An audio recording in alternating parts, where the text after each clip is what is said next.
एक छोटीशी चूक आणि दोन जीव हमेशासाठी हरवले. घरातच बाळंतपण आणि त्यानंतरची भयानक दुर्घटना.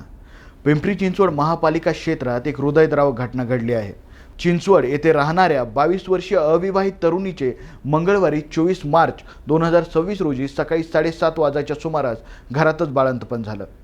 अज्ञात संबंधातून गरोदर असलेल्या या तरुणीची प्रकृती बाळंतपणानंतर अचानक खालवली. तिला नवजात बाळासह प्रथम रावेत येथील खाजगी रुग्णालयात दाखल करण्यात आलं.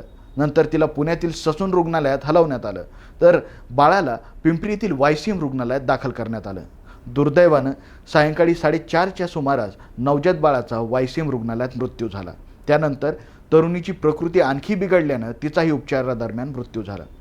दोघांचाही मृत्यू झाल्याची ही घटना अत्यंत दुःखद आणि विचार करायला लावणारी आहे. चिंचवड पोलीस या प्रकरणाचा तपास करत आहेत. अविवाहित तरुणी गरोदर असल्याचं आणि घरात बाळंतपण का झालं याबाबत अधिक तपास सुरू आहे. ही घटना आई आणि बाळाच्या सुरक्षिततेसाठी रुग्णालयातील बाळंतपण किती आवश्यक आहे याची कठोर आठवण करून देतं. अशा संवेदनशील प्रसंगी कुटुंबियांनी त्वरित वैद्यकीय मदत घेणं, डॉक्टरांचा सल्ला घेणं आणि कोणत्याही भीतीमुळं लपवाछपवी न करता योग्य पावलं उचलणं गरजेचं आहे. गरोदरपणात किंवा बाळंतपणाच्या वेळी कोणत्याही समस्या आल्यास ताबडतोब जवळपासच्या रुग्णालयात संपर्क साधा. एक छोटासा निर्णयही 2 जीव वाचवू शकतो. ही घटना आपल्याला विचार करायला भाग पाडते.